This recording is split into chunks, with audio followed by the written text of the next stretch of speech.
Hey, it's Marthea Pitts, the MSW coach. Happy New Year. Happy New Year. We are at the time of this recording, 3 days in. By the time it'll probably be released today. We are 3 days in to the new year of 2024. Happy New Year. I ain't talked to y'all in a month of Sundays. I just want to say, pause for a moment and let's acknowledge that 2023 is gone. It's behind us. We have a new year with new beginnings and new opportunities. I hope you all are energized physically, emotionally, mentally, all of the leads, right? To go into this new year and seek every opportunity that awaits you. So happy new year, happy new year. So let's get into it. I'm going to turn my timer on because I want to be very mindful of time. And we're going to talk about three things, just three, right? It could be a much longer list, but we're going to focus on three. Three things that I noticed that many social workers did last year in 2023 in their career. And the reason I want to talk about these three specific things that I saw that social workers were doing in their career is because I want to encourage you going into 2024 to be way more intentional about the career decisions that you make, right? Because in 2023, I heard from dozens, if not hundreds, probably, right? I underestimate a lot of my communicate like numbers, but probably hundreds of social workers who were extremely dissatisfied with their careers, beyond burnt out, um, com- feeling severely undervalued, and in addition to that, being severely underpaid for the work, contribution, support that they do in their day-to-day case management jobs. So if you are new here, understand that when I talk about case management, I talk about it in any I talk about it in regards to any realm of work where a master of social work degree holder is having to interact with people day in and day out, right? So that means you could be in a medical setting, that means you could be in a private practice, that means that you could be in a school setting, right? I encompass all of that into case management, right? So I talked to hundreds of social workers in 2023 who were, because of their burnout, as we learned last year, speaking to our subject matter expert, DG Michelle, in a past podcast episode. If you didn't listen to that, I encourage you to go back in the episode logs and listen for the look for the episode on burnout. A byproduct, this is how I explain it because I am not an expert on burnout, but a byproduct of burnout is like being pessimistic, right? So I say that to say that I encounter a lot of social workers who were experiencing that and who just did not have any hope or belief in the opportunity for them to really truly get into jobs, macro jobs specifically, doing the thing that they always wanted to do. In addition to that, I heard verbally, again, from dozens and dozens of social workers that as a result of being burnt out, that they don't even have the capacity in all of the leads, right? Mentally, spiritually, emotionally, all of the leads, right? To even dream about more. Because when I talk about careers, I ask you to dream, right? To set aside all of the information that you've heard over your lifetime, in your professional life, in your personal life, about what people should be doing to make money or what people can do to make money in the area of their career, right?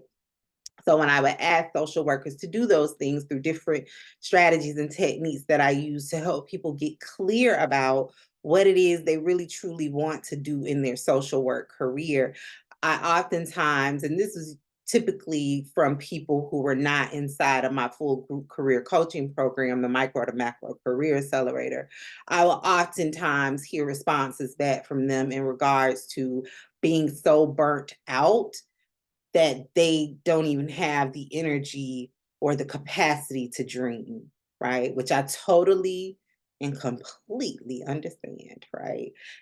Coming from a background in case management, I didn't. I think I experienced more burnout back in my call center days.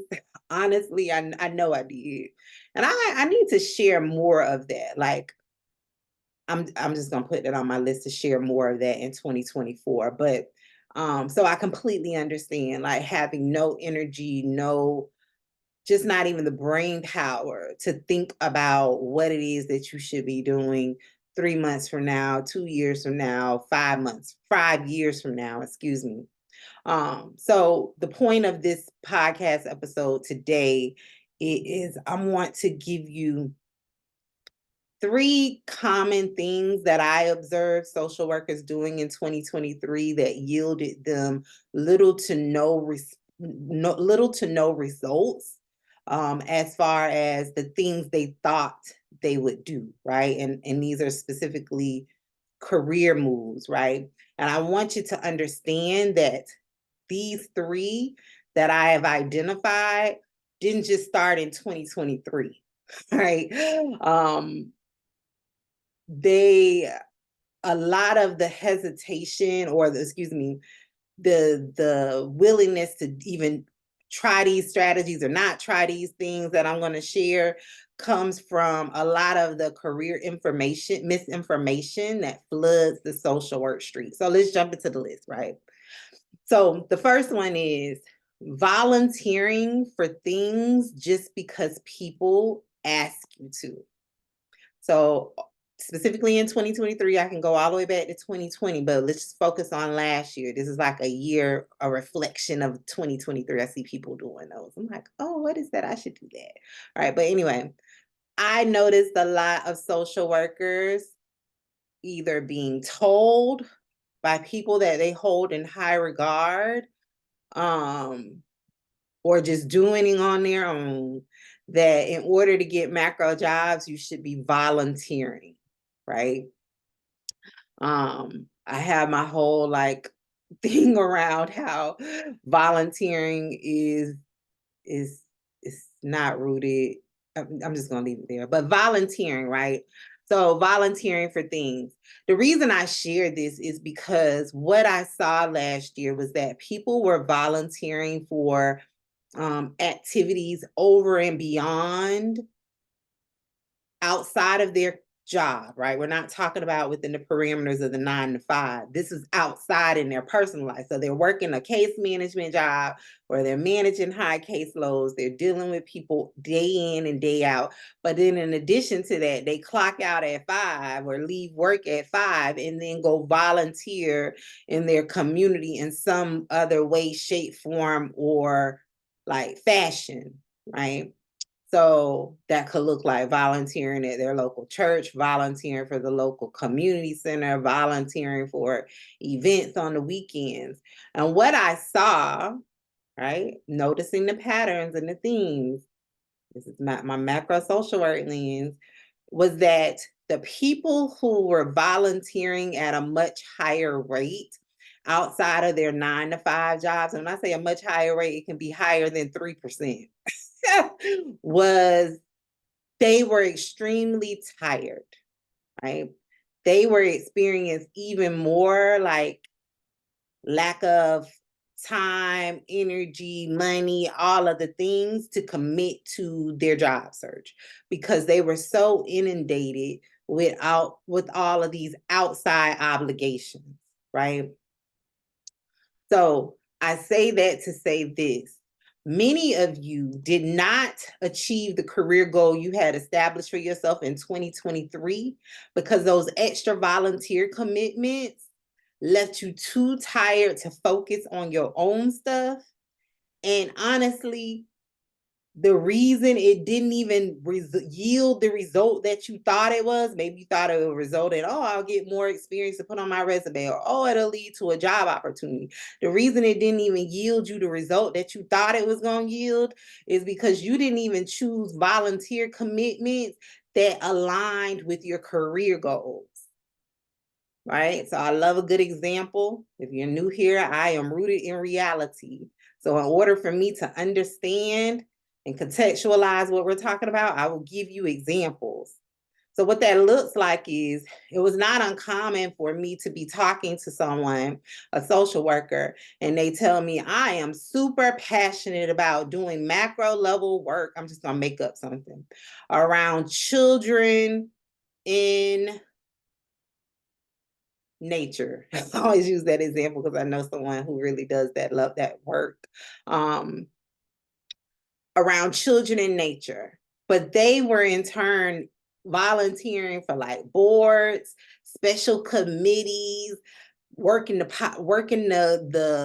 fall fair at the popcorn stand, for events around, or organizations that do work around protecting animals or environmental justice, right?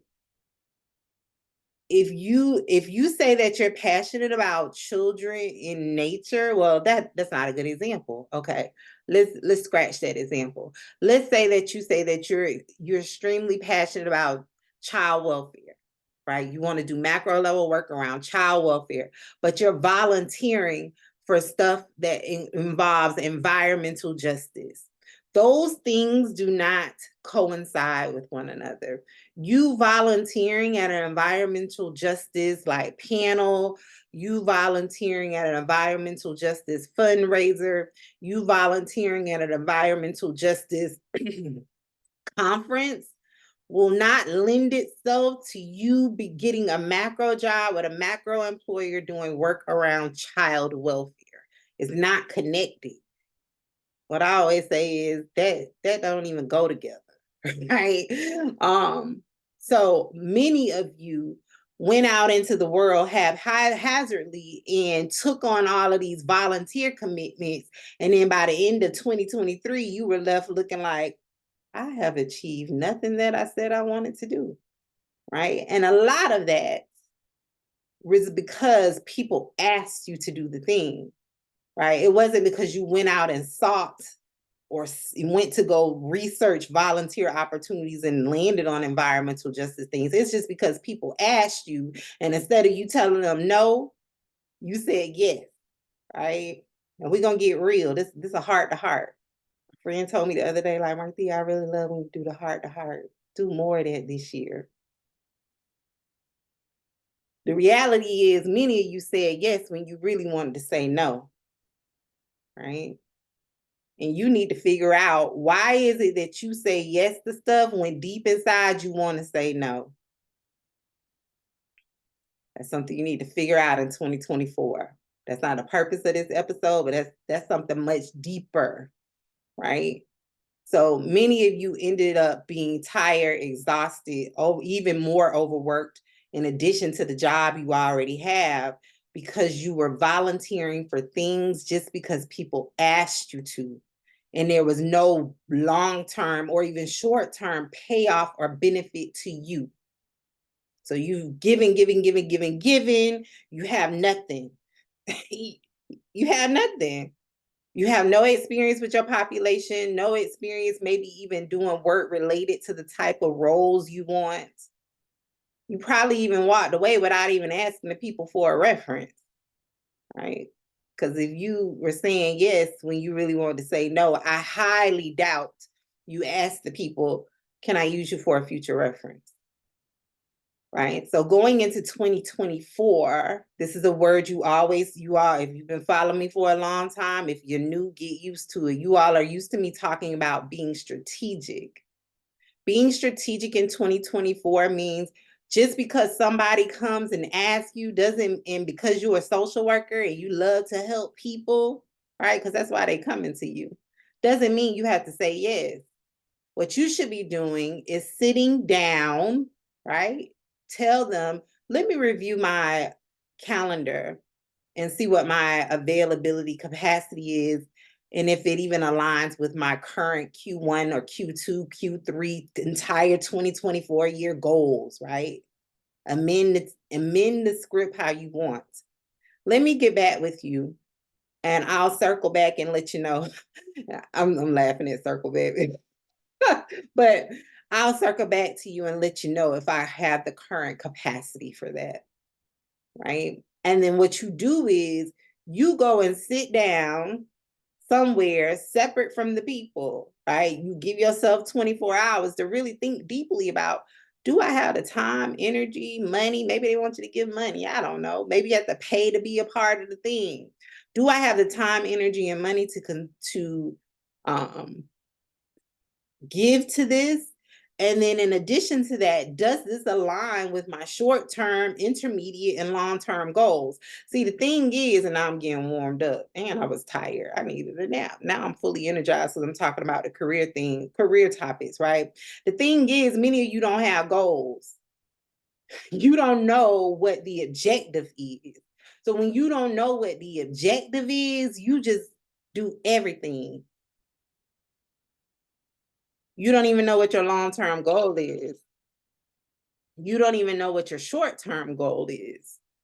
So when people come to you and offer you these opportunities, or rather like tell you to do the thing, you immediately are like, yes, I'll do it. And it's not usually until you're months in, a year in, and you're like, this isn't really what I want to do. But if you would have set time on the front end and really evaluate it, well, one, you need to get clear about what you want to do, right? But let's pretend you have career goals in place that are clearly defined. But if you set down to really assess, is this something that I will get a return on my investment on? Right. So I've gone into way more detail than I wanted to with that one. But a lot of you are not even clear about what the objective is in your career. So you end up spending a lot of time and energy and wasted moments, honestly, wasted minutes you will never get back, doing work that's not lending itself to where you ultimately think you want to be. I can't tell you the number of social workers that I observe in person, online, all of the things, who are just doing stuff that's completely unrelated. And then when I have a deep conversation with them, they're like, I'm really passionate about this. Then explain to me how these other 5 things connect to that, and they don't. Right? So you have to get clear. So that's one thing that I saw in 2023. Another thing that I saw was that many of you are afraid to leverage your existing connections to meet your career need, right? So what that looks like is I shared some strategies a few months ago about how to get a job like immediately using your network when you don't have a network. Now, I want to be clear that this strategy is really ideally for people who are in a tight spot, right? But once you really move into being super intentional in your career, this may not work for you, because if you're looking for a specific job that is a specific thing with a specific salary, you're going to have to use some more controlled strategies, which I teach inside of my Career Accelerator program.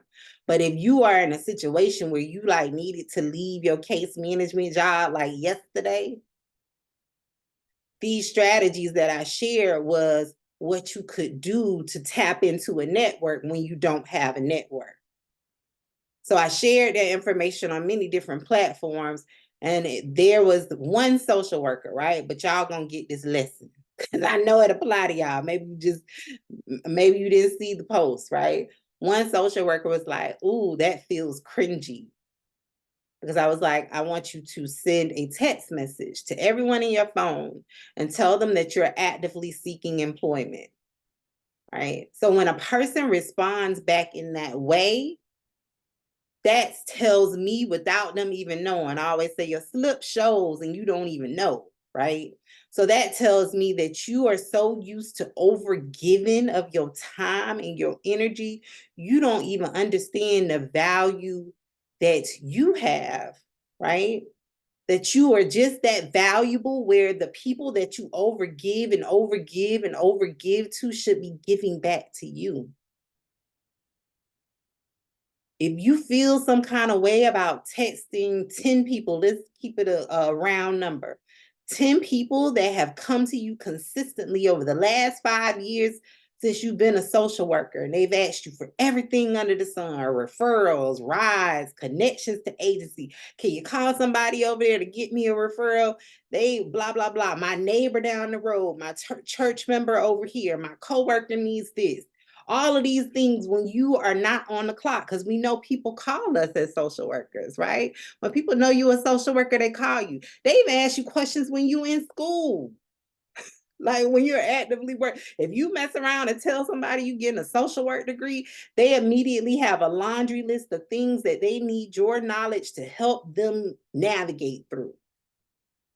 So if at any point you ever feel some kind of way about tapping into telling the people in your phone, your personal phone. I didn't say your work phone. I said your personal phone. If you feel some kind of way about messaging the people in your personal phone, because when you save somebody in your personal phone contact, that means you know them on some level. They've asked you for something, right? So if you feel uncomfortable or cringy in the words of that person, I don't know who they were, to tell them that you are actively looking for employment and asking if they are aware of any job opportunities or organizations that may be hiring, you need to dig deep inside to figure out why that is. And we getting real deep today because it's something else going on. Why should you be giving, giving, giving, and no one ever pouring back into you? It ain't no social work golden rule that says that's what social workers do. Right? Again, these are people that you know in your personal life. So if you find yourself always answering the phone when people are calling, but when you are in need, you like closed mouth. You don't people don't know you going through nothing. You refuse to tell them. You refuse to ask for anything. You're just like, I'm just gonna figure it out. That's a problem. Resiliency is not a badge of honor. That's something I had to unlearn. Because I used to say, like when you go to meetings or go to conferences and then like, everyone introduce yourself, give one word to describe yourself. This is about 10 years ago. My word would be resilient. But over the years, I've learned that resilience, you shouldn't be resilient. You shouldn't even have to be going through things where you have to constantly bounce back from it, constantly have, that's not how life is supposed to be. And there's much deeper reasons to it, but I'm not going to get into it on this episode. So I want you all in 2024 to get more comfortable with tapping into your existing relationships with people, leveraging the relationships you already have with people. A relationship should be, you can use whatever words you want to use, reciprocal, transactional. It should be a give and take. I shouldn't always be giving, giving, giving, giving, giving to you. Right? So someone I knew back in the day, he would be like, I'm so tired. I always got to, because this one, my life was super hard. And y'all know I've talked openly about that. Super, super hard. And he was like, oh gosh, I'm so tired of giving you these God save the world speeches. He would literally have to give me one every day. This was in my call center days because I would come home crying. I would go to work crying. I would come home crying. And he had to give me God save the world speeches every single day. I look back at that now, I'm like, I know he was emotionally exhausted because I was a mess. That's not how relationships go. Friendships, romantic relationships, co-workers. You should be able to go to each other. Okay. So the third thing is hold on to your seat, right? Because a lot of y'all think this is what you're supposed to be doing, and you've been doing it, and you've been out in the career streets, moving and grooving and doing the thing, and it ain't working like you thought it was gonna work. Because a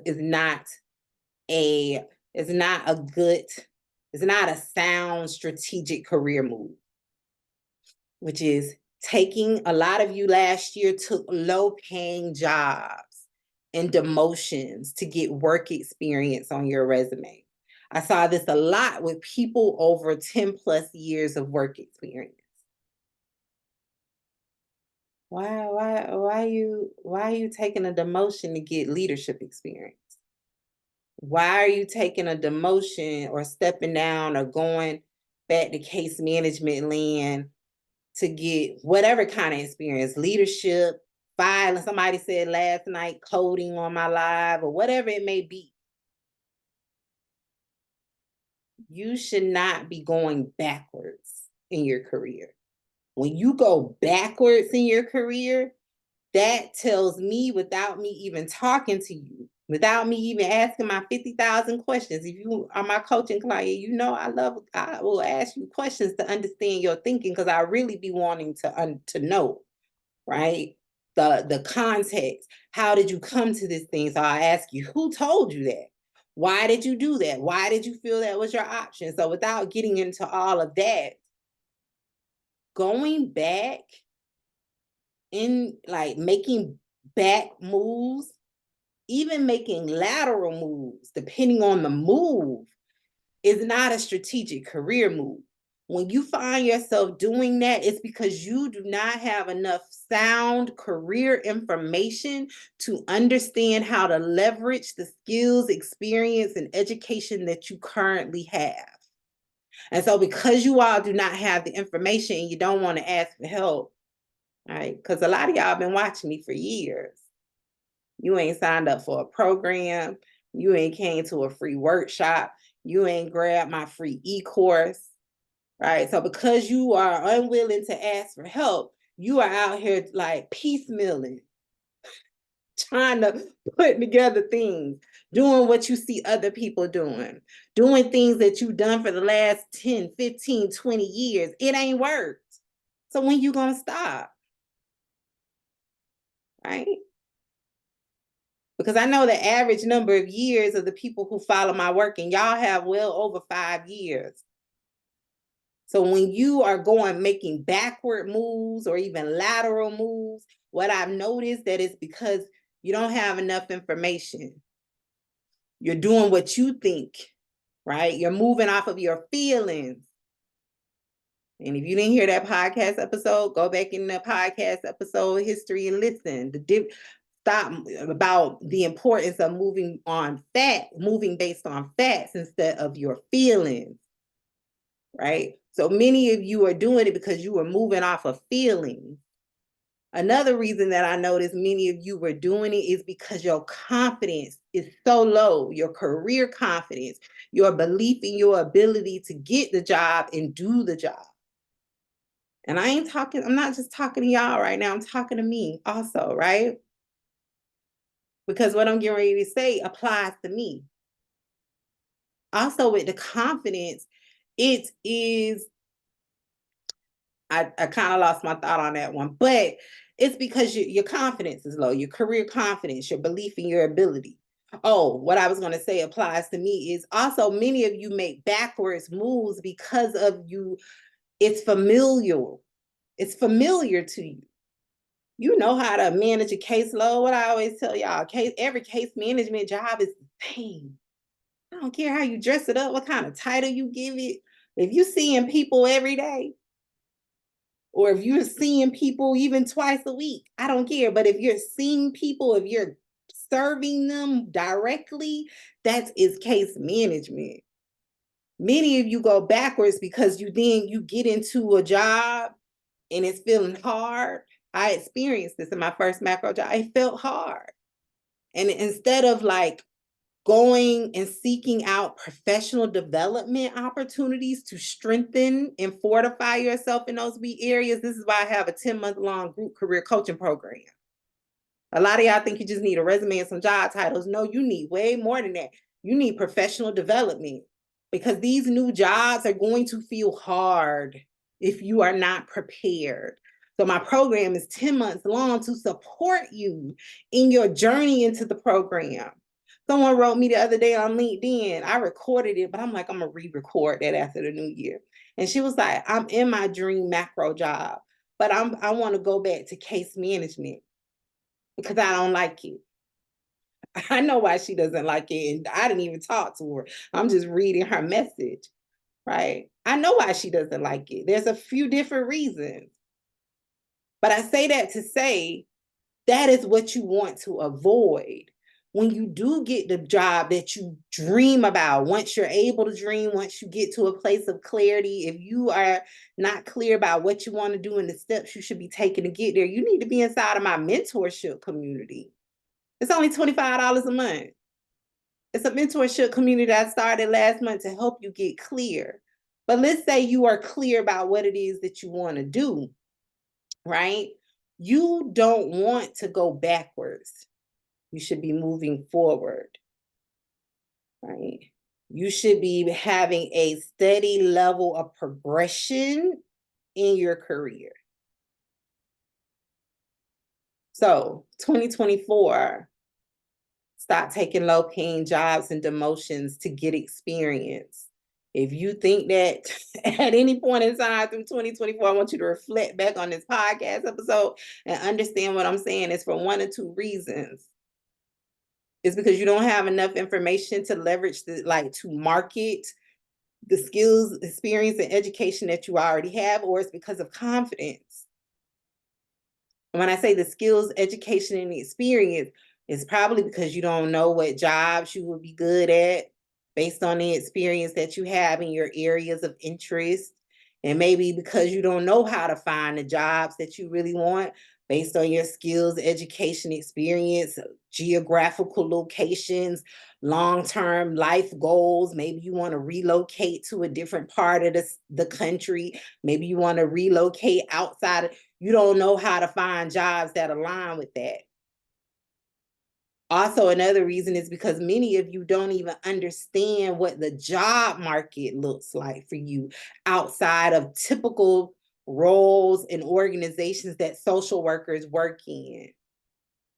So you don't have to work in only hospitals. You don't have to only work in child welfare organizations. You don't only have to work in schools. You don't only have to work in insert your thing. You can take your degree and go work wherever you want to work, right? It's about knowing how to determine what opportunities are out in the world that coincide with your interests, your skills, and your education. That's another thing, and I'm just going to throw this in there since I'm talking about it. Many of you are picking from short lists. So you end up in jobs because you pick from a list of 5 job titles and you went and got a job doing that. You didn't get the job. You hate the job. It's because you didn't even sit down in a space or reach out for help from me to figure out, how do I find jobs? How do I, one, get clear about what I like to do, but then how do I find jobs to really align with what I like to do? So you can get to your quote unquote dream job and still hate it because that ain't what you really wanted to do. Right? So 2024, stop taking low-paying jobs and demotions to get work experience on your resume. It is not a strategic career move. You have all of the experience that you need. I teach social workers how to get macro jobs using just their degree and their case management experience. Even when the case management experience is unrelated. Keyshawn, go back and listen to his podcast interview. Go to YouTube, watch the video of him talking about his experience. He graduated during the height of the pandemic. This is my past micro to macro career accelerator client. He graduated during the height of the pandemic. He had only worked for a few months on an EAP hotline. He landed not one, but two macro jobs. One in higher ed, and then one with a national organization that does work to support his population. So just imagine if you got 10 plus years of experience. Why are you going backwards? Okay, I'm gonna ease up. I'm gonna ease up. But I want to say this. If you are guilty of making any of these mistakes in your social work career last year, and it has cost you time, money, or energy, it's time for you to arm yourself with correct, fact-based career information. And how you do that is by joining my mentorship community, which is $25 a month. That's it. We meet every Saturday. The mentorship community is designed to help you get clarity about what it is that you really want to do in your career. While at the same time, I will teach you how to increase your confidence to go after the thing that you say you want to do. We meet once a week, all us on Zoom. People are already experiencing career wins inside of the community, and we just started in December. We only had 2 sessions because of the holidays. Someone emailed me after the first session, a few days after the first session ended, and told me about the wins that they are experiencing as a result of just that first session. Right? And I'm going to say this because we having a heart-to-heart, right? A lot of y'all are moved by things that are not tangibly helping you, right? You love a good, anti-social work posts. Y'all love those because you're burnt out, so you're pessimistic. You have a negative attitude about everything. But I want in 2024, I want you all to start seeking out opportunities to get tangible support that can help you move from the situation that you feel stuck in.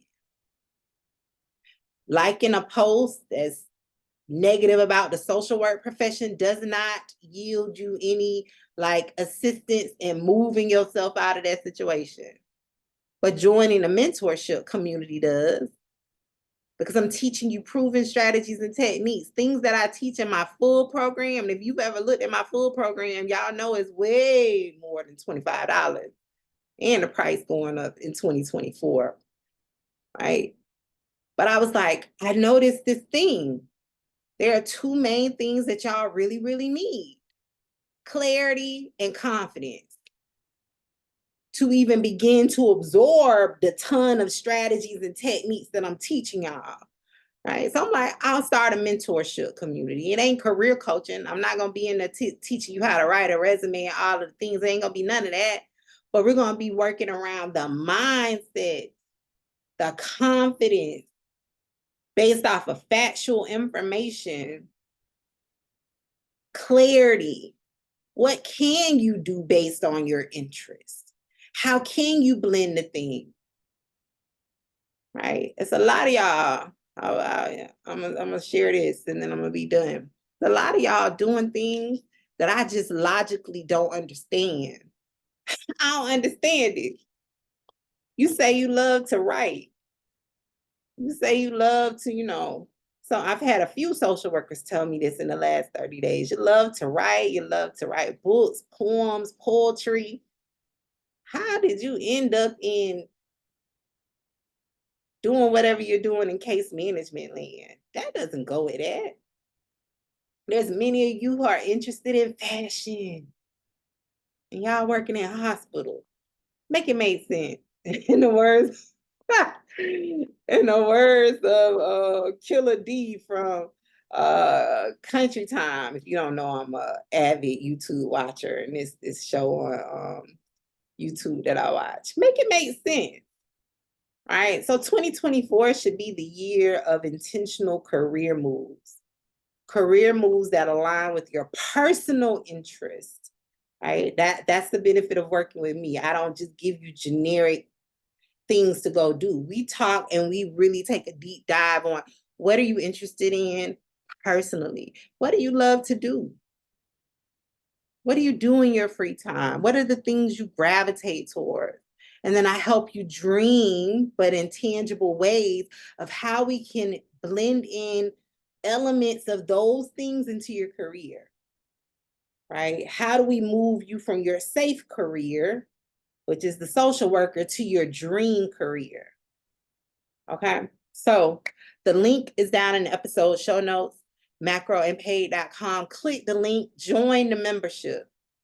That's the least you can do, right? It's $25 a month. And I'm just gonna say this, and I'm being real honest because I've been there before, right? And my case management job, my first one, I was making $37,100 a year. If you don't have $25 a month to pay for membership, excuse me, for a mentorship, that's even more reason why you need to be in the program, in the community. And this is coming from someone who $25 probably would have broke me. And this circles back, right? We've ventured away real quick from career stuff to life lessons that I've learned in my adult life. If you don't have nobody that is willing to give you $25 to better yourself, but you constantly giving to them, either you clinical social workers, you're providing with free counseling, all of the things. If you're a non-clinical social worker, you're connecting them with resources, you're constantly giving them information to better their lives. You got a bigger problem than a job. If you can't call them and be like, can you pay up a year for me to get mentorship? It's only $25 a month. Or can you pay for me for 6 months for mentorship? Heck, even 2 months until I get my income tax. And I'm talking from real, like, I know the thing, making 37,000. Before that, my very first call center job was, well, it wasn't my call center job, but it was my first call center job with state government. Go back and listen to my macro social work career journey part 1. I talk all about it. I was making 19,000 something. I think it was $19,200 a year. If you are constantly over giving to the people in your circle, you're giving them rides, you're giving them advice, you're giving them a listening ear, you're giving them God save the world speeches, and you can't call and ask for $50 until income tax time, you got a problem. And that explains why you do the 3 things that I talked about earlier. And that is a much deeper issue than a job, coming from someone who knows, right? So I want y'all to take care of yourself, but I want you to be smart in 2024. And when I say smart, let me change that word out. I want you to be strategic. I'm here to give you the information you need to make better, well-informed career decisions. That is my goal. That's why I started the mentorship community, because it's so much misinformation. It's so much. But I'm meeting with y'all once a week for an hour and a half. That's longer than I even meet with my paid coaching clients, because I'm just that committed. I'm gonna leave it up because I know I gave you more than enough. I clearly went over my time because my timer been went off. But the link is at macroandpaid.com. Come inside the community. We meet this week.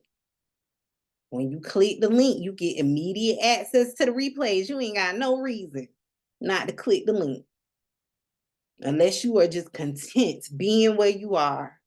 And then again, if you are, even though you know you are not where you see yourself or need to be financially, if you are content where you are and you're letting your fear paralyze you, again, you have a much deeper problem. A much deeper problem than a resume or just having a job title. All right. Happy macro career planning. Bye.